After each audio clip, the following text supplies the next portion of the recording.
Hello बच्चों, आज physics 12th class का चैप्टर 9 हम पढ़ने वाले हैं, ray optics and optical instrument. ये चैप्टर जो है इसका कुछ आपने बेसिक पढ़ा हुआ है 10th क्लास में जब लाइट वाला चैप्टर आया था। कुछ बेसिक चीज़ें यहाँ पे पढ़ लेते हैं, ठीक है। थोड़ी सी और डिटेल में पढ़ेंगे इस चीज़ को। सबसे पहला टॉपिक आता है रिफ्लेक्शन ऑफ लाइट, पर उससे पहले आता है लाइट क्या होती है। देखो बच्चों, लाइट एक इलेक्ट्रोमैग्नेटिक वेव है, ठीक है, जिसकी स्पीड वैक्यूम में आप सबको पता है 3 × 10⁸ मीटर पर सेकंड होती है। और लाइट एक सीधी लाइन में ट्रेवल करती है हमेशा, ग्रेविटी लेंसिंग वगैरह को छोड़ दे। अभी जो हम पढ़ेंगे कि लाइट एक बिल्कुल स्ट्रेट लाइन में मूव करेगी, ठीक है। तो अब आते हैं रिफ्लेक्शन ऑफ लाइट क्या होता है।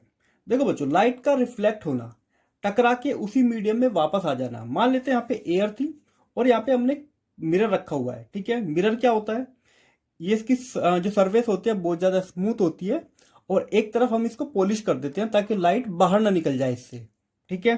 अब क्या होता है, ये जो है ग्रीन वाला पार्ट जो है यहाँ पे, ये एक प्लेन है, ये बस दिखाने के लिए है। अब क्या होता है, लाइट आती है एयर में से, इस पॉइंट पे टकराती है और वापस बाउंस बैक कर जाती है। ना मीडियम चेंज हुआ, ना लाइट की वेलोसिटी चेंज हुई। तो इसका मतलब लाइट की जो एनर्जी है पहले थी वही बाद में रहेगी, ठीक है। अब इसके बेस पे हमने दो रूल यहाँ पे बनाए हैं, इसको कहते हैं लॉ ऑफ रिफ्लेक्शन, कि जब एक लाइट किसी सरफेस से रिफ्लेक्ट होती है तो कौन कौन से रूल वो फॉलो करती है। पहला आएगा angle i equal to angle r, मतलब लाइट जिस एंगल से इंसिडेंट हो रही है, ठीक है, वो एंगल और ये वाला एंगल दोनों सेम होंगे। क्योंकि देखो, लाइट की कोई एनर्जी यहाँ पे नहीं चेंज हो रही है, ना कोई वेलोसिटी चेंज हो रही है। तो जिस एंगल से लाइट आएगी उसी एंगल से बाउंस बैक करके चली जाएगी। और ये वाला रूल खाली ये नहीं कि प्लेन मिरर के लिए है, ये हर टाइप के मिरर के लिए यूज होगा, चाहे आप कर्व मिरर यूज करो या प्लेन मिरर यूज करो। दूसरा रूल क्या कहता है, ये जो तीनों है हमारे पास, इंसिडेंट रे, नॉर्मल और रिफ्लेक्टेड रे, ये तीनों लाइन एक ही लाइन में होती हैं, मतलब एक ही प्लेन में लाई करते हैं। इसका मतलब अगर हम इनको आगे साइड में से देखेंगे तो तीनों हमको एक ही लाइन में दिखाई देंगे जो कि इस प्लेन पे है, ठीक है। कोई भी तुमको रे आगे या पीछे नहीं दिखाई देगी, बिल्कुल सीधी लाइन में दिखाई देगी। जैसे स्कूल में बच्चे होते हैं ना, सुबह प्रेयर के टाइम में एक के पीछे एक होता है, तो अगर हम सामने से आके देखें तो हमको बस एक लाइन दिखाई देगी। उसी तरह इधर से आके देखोगे तो पूरी एक लाइन ही दिखाई देगी, मतलब तीनों एक ही प्लेन में लाई करते हैं, ठीक है। अच्छा बच्चों, आपने देखा होगा कलर हमको कैसे दिखाई देते हैं। कोई भी ऑब्जेक्ट हमको जिस भी कलर का वो है क्यों दिखाई देता है। जैसे कि ये आपको ग्रीन दिख रहा है, ये रेड दिख रहा है, ये थोड़ा पिंक दिख रहा है, क्यों।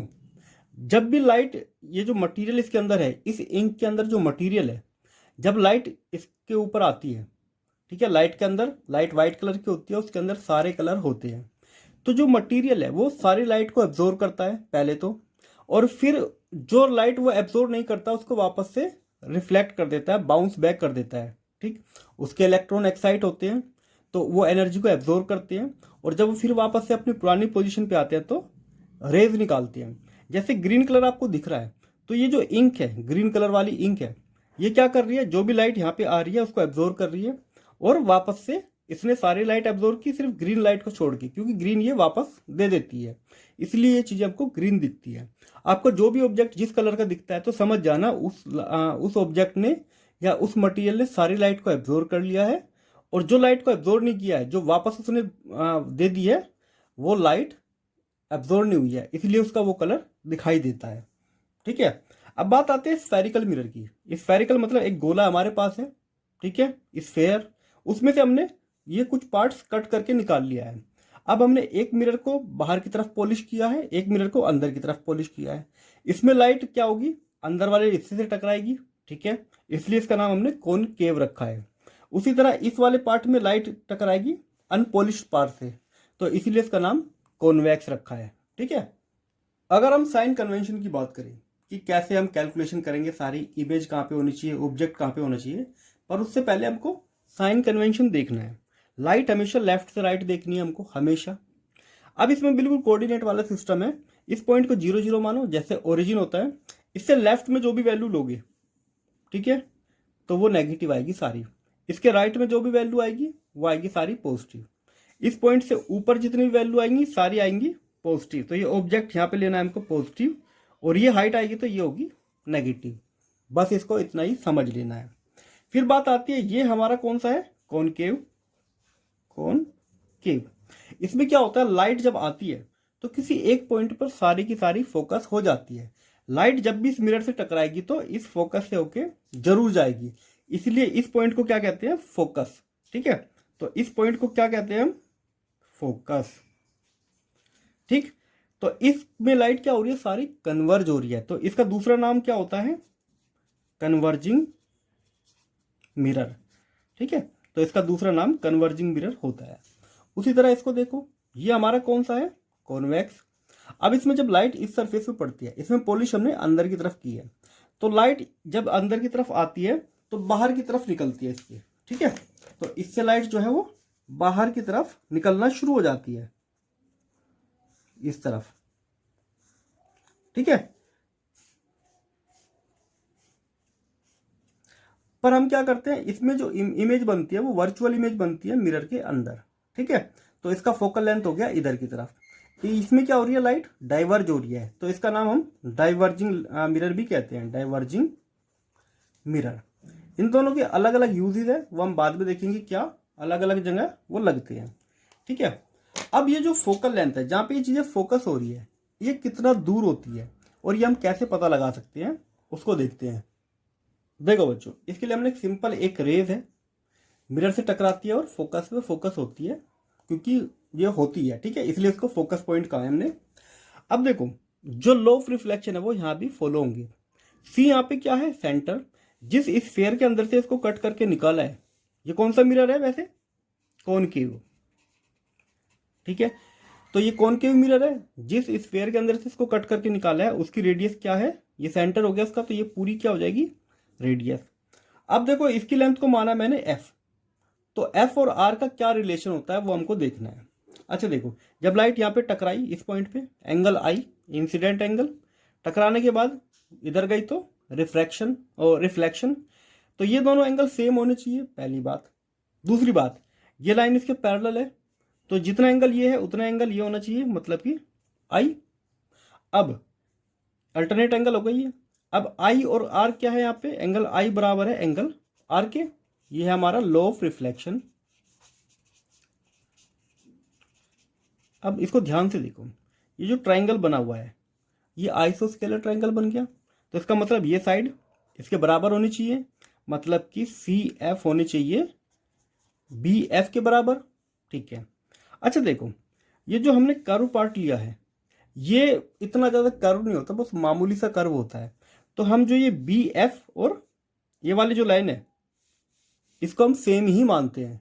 ठीक है, तो इफ अपर्चर, देखो ये पूरा इसका अपर्चर होता है। ठीक है, अपर्चर इज स्मॉल, तो ये वाली डिस्टेंस और ये दोनों सेम ही होती है, तो यहाँ पे मानो B F equal to P F. ठीक, अब ये भी सी एफ के बराबर है और पी एफ के भी, तो ये आपस में बराबर हो जाएंगे, मतलब कि C F equal to P F. अच्छा जी, C F equal to P F. ठीक, तो हम इसको क्या लिख सकते हैं, देखो सी एफ को हम क्या लिख सकते हैं, C P minus P F equal to P F. भाई सी एफ को क्या लिख सकते हैं, पूरी लेंथ में से इसको माइनस कर देंगे तो ये बची हुई आ जाएगी सी एफ। ठीक है, अब पी एफ को उधर ले आते हैं, तो C P equal to two P F. अब सी पी कितना दे रखा है हमको, ये पूरी लेंथ कितना है आर, और पी एफ कितना है, ये फोकल लेंथ एफ। तो हम जो हमारी फोकल लेंथ होती है वो रेडियस की हमेशा आधी होती है। ठीक है, तो एफ हो गई हमारी फोकल लेंथ। तो किसी भी कर्वेचर वाला जो मिरर होगा उसकी जो फोकल लेंथ होती है उसकी रेडियस से आधी होती है हमेशा। अगर इसकी रेडियस ये 10 सेंटीमीटर है तो फोकल लेंथ 5 सेंटीमीटर होती है। ठीक है, तो ये था इनका रिलेशन, और ये दोनों मिरर के लिए अप्लाई है। ठीक है, एप्लीकेबल है, चाहे वह कॉनकेव मिरर हो या कॉन्वेक्स मिरर हो। अब आते हैं मिरर फॉर्मूले पे। देखो बच्चों, मिरर फॉर्मूला जो आप 10th क्लास में डायरेक्ट यूज करते थे वो आज हमको डेराइव करके देखना है कि ऑब्जेक्ट कहाँ रखा है, उसकी इमेज कहाँ बनेगी, और ये जो फॉर्मूला हम लिखेंगे ये दोनों टाइप के मिरर के लिए एप्लीकेबल होगा। ये हमारा एक ऑब्जेक्ट रखा हुआ है जिसकी हाइट जो है ए बी है। ठीक है, इसको आप मान सकते हो एच या H1 मान सकते हो, वो हम बाद में देखते हैं। इससे रेज निकलती है और टकरा के निकलती है, जहाँ पे भी सारी रेज आपस में इंटरसेक्ट करती है वहाँ पे इमेज बन जाती है उस ऑब्जेक्ट की। ठीक, तो यहाँ से एक रेज निकलती है, इसे स्ट्राइक करके फोकस से होती हुई वो निकल जाती है। ठीक, दूसरा हमने मान लिया, क्योंकि एक पॉइंट से काफ़ी सारी रेज निकलती है तो मैंने यहाँ पे थोड़ा 3 रेज को मान लिया है ताकि इमेज ठीक से बन जाए।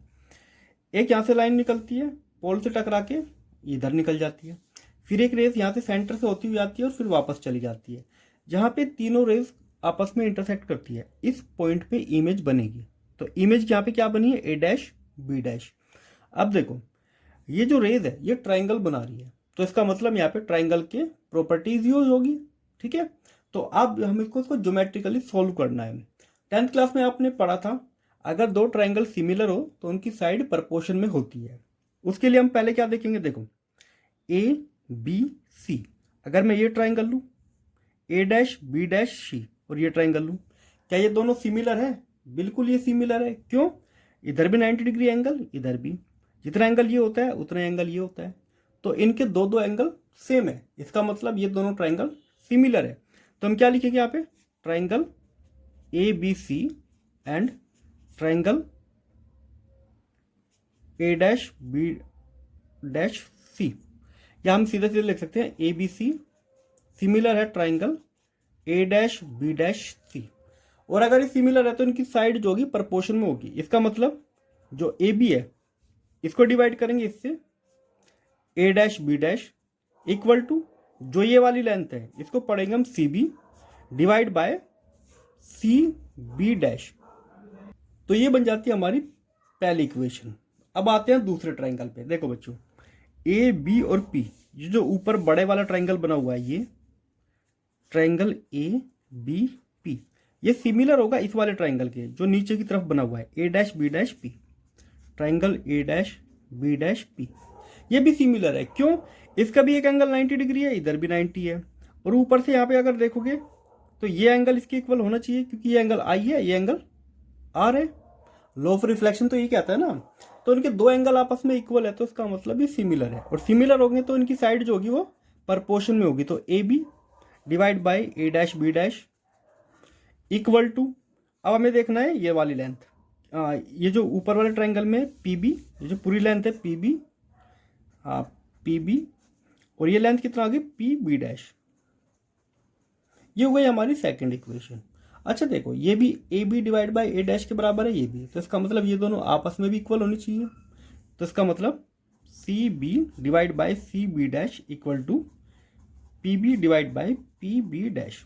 ठीक है, 1 और 2 से हमने देख लिया है। अब हमें यहाँ पे देखो सी बी की जो वैल्यू है थोड़ी ब्रेकआउट करके देखनी पड़ेगी, स्प्लिट करके, क्योंकि हमको जो आंसर लाना है यू वी और एफ की फॉर्म में लाना है। यू क्या हो गई ऑब्जेक्ट की डिस्टेंस, वी क्या हो गई इमेज की डिस्टेंस, एफ हो गई फोकल लेंथ। तो अब सी बी को क्या लिख सकते हैं, ये वाली लेंथ है हमारी सी बी, इसको हम लिख सकते हैं, ये पूरी जो लेंथ है पी बी में से अगर मैं पी सी माइनस कर दूं तो सी बी को लिख सकते हैं P B minus P C divide by C B dash. इस लेंथ को कैसे लिखा जा सकता है, P C minus P B dash. ठीक है, तो इसको लिखा जा सकता है इस वाली डिस्टेंस को, ये पूरी जो डिस्टेंस है P C minus P B dash equal to, इधर हम पी बी और पी डैश सेम ही रखेंगे क्योंकि एक ही तरफ बदलना है, दोनों तरफ नहीं बदलना है। अब बस हमको यहाँ पे वैल्यूज रखनी है। ध्यान दो, जो भी चीज लेफ्ट में होती है उसको माइनस के साथ लिखते हैं हमेशा। तो पी बी की वैल्यू कितना है, पी से लेके बी तक, तो माइनस यू आएगा। यहाँ तक डिस्टेंस यू है ना, तो दिखाने के लिए माइनस यू रखेंगे, तो यहाँ पे आ जाएगा माइनस के u minus P C, P से लेके सी तक की डिस्टेंस, ये हमारी क्या है रेडियस, तो इसको लिखेंगे माइनस के आर। ठीक है, एक तो हमारा पहले से माइनस है, ऊपर से जो हम रेडियस लेंगे वो माइनस में लेंगे। ठीक है, फिर आता है हमारा P C, P C same वही माइनस के r minus P B dash, P B dash ये वाली वैल्यू है हमारी वी, जिसको हम पढ़ते हैं माइनस के v equal to P B, ये हो गई हमारी माइनस यू, और बचते पी बी डैश, ये हो गई हमारी पूरी माइनस के वी। इधर का साइन तो हो जाएगा कैंसिल। ठीक है, ये प्लस हो जाएंगे, तो ये बना हमारा फॉर्मूला माइनस के यू प्लस के आर माइनस के आर प्लस के v. Equal to u divide by v. Cross multiply करेंगे इधर तो ये आ जाएगा हमारा माइनस के u v plus we r equal to minus u are plus u v. ठीक है, इसको लेफ्ट में लेके जाएंगे और उसको राइट में, तो इधर आ जाएगा हमारा U are plus we R और इधर हो जाएगा 2u v। अब एक काम करते हैं, इसे डिवाइड कर देते हैं। ठीक है, u v से पूरी इक्वेशन को डिवाइड कर देते हैं। तो इधर देखो, इसको डिवाइड करेंगे तो ये u से u कट हो जाएगा, नीचे बचेगा सिर्फ v। तो r डिवाइड बाय v, यहाँ पे बचेगा r डिवाइड बाय u और इक्वल टू बचेगा इधर 2। अब इधर r जो है कॉमन ले लेते हैं, तो ये आ जाएगा 1/v 1/u इक्वल टू 2। अब r इसके डिनोमिनेटर में चला जाएगा, तो ये हो जाएगा 1/v 1/u equal to 2 divide by r। अच्छा देखो, लास्ट में जो फॉर्मूला बनेगा सबसे लास्ट में, अब r को मैं इसके 2 में लिख सकता हूँ, तो 1/v 1/u इसको लिखा जा सकता है r/2। और r/2 क्या होता है? फोकल लेंथ, जो हमने अभी पढ़ी थी। तो ये हो जाएगा 1/f। इसी को कहते हैं मिरर फॉर्मूला। ठीक है, तो ये फॉर्मूला इस तरह डेराइव किया जाता है। अब बात करते हैं मैग्निफिकेशन की। देखो यहाँ पे वैसे साफ साफ लग रहा है कि इमेज जो है छोटी बनी है और नीचे की तरफ। ठीक है, तो हमें बताना है कि इनकी जो हाइट वगैरह हम निकालते हैं कैसे निकाली जाती है। ठीक है, इसकी हाइट को हम मान लेते हैं h डैश। ये तो h हो गई, ये h डैश हो गई। देखो बच्चों, लीनियर मैग्निफिकेशन कि ऑब्जेक्ट का साइज है वो छोटा बना है बड़ा बना है, वो हमको देखना है। इसको m से डिनोट करते हैं। मैग्निफिकेशन मतलब m, size of image divide by size of object. मैंने h1 और h2 मान लिया है। ठीक है, अब हमने एक रिलेशन अभी पढ़ा था कि जो AB है divide by a dash b dash equal to है ये PB divide by PB dash. अच्छा, इसी रिलेशन को तो पढ़ेंगे। AB हमारा क्या है? साइज ऑफ ये क्या था हमारा? Size of object, size of image. पर हमको उसको उल्टा करना पड़ेगा पहली चीज। ठीक है, तभी तो जाके हमारा ठीक होगा। इसको उल्टा करेंगे तो a डैश b डैश, क्योंकि हमको तो पहले ऊपर इमेज चाहिए, AB divide by PB dash divide by PB। तो ये रिलेशन हमारे काम का है। ठीक है, इसी को तो कहते हैं मैग्निफिकेशन। ये ऑब्जेक्ट की हाइट है, ये ये हमारी इमेज की हाइट है, ये ऑब्जेक्ट की हाइट है। तो ये हो जाएगी हमारी h2 डिवाइड बाय h1।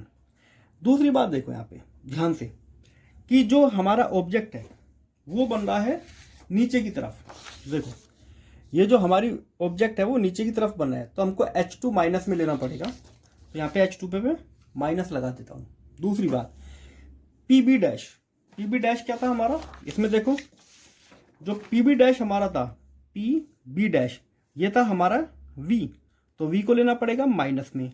और PB क्या है हमारा? U, ये भी माइनस में। तो इधर जो है ये रहेगा हमारा माइनस के V और डिवाइड बाय माइनस के U। चलो, इनका साइन तो कट हो जाएगा। तो हमारा जो रिलेशन बनाया वो h हम इधर माइनस ले आएंगे, तो h2 divide by h1 equal to minus V divide by U।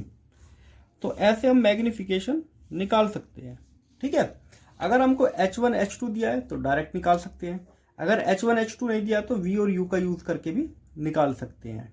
ठीक है, अब देखो बच्चों, कुछ चीजें याद करने वाली चीजें हैं। ये हमारा कॉनकेव है और ये कॉन्वेक्स है। इसमें देखो, फोकल लेंथ भी लेफ्ट में होती है, रेडियस भी, u भी, और लगभग सारे ही केस में एक को छोड़ के इमेज भी लेफ्ट में बनती है। तो इसमें क्या होगा? u जो होगा हमेशा नेगेटिव लेते हैं u, तो v भी इसमें नेगेटिव होता है एक केस को छोड़ के। फोकस भी यहाँ पे नेगेटिव लेना है और रेडियस भी यहाँ पे नेगेटिव होता है। ठीक है, इसकी बात करते हैं। इसमें u तो हमेशा नेगेटिव ही होता है, v जो होता है वो हमेशा उस तरफ बनता है। ठीक है, तो v इसमें हमेशा पॉजिटिव लेना है एक आध केस को छोड़ के। फिर आती है बात रेडियस और फोकस। फोकस भी इसमें पॉजिटिव होता है और रेडियस भी हमेशा पॉजिटिव लेते हैं। ठीक है, इस साइन कन्वेंशन को ध्यान रखना जब क्वेश्चन करेंगे इसके, तो ये बहुत जरूरी चीज है। ठीक है, इसी के साथ हमारा रिफ्लेक्शन वाला टॉपिक खत्म हो गया है। अब हम आगे चलते हैं रिफ्रैक्शन। ठीक है, रिफ्रैक्शन ऑफ, या किसी स्लैब से जब रिफ्लेक्शन होता है, ग्लास स्लैब थे तब क्या होता है, ठीक है।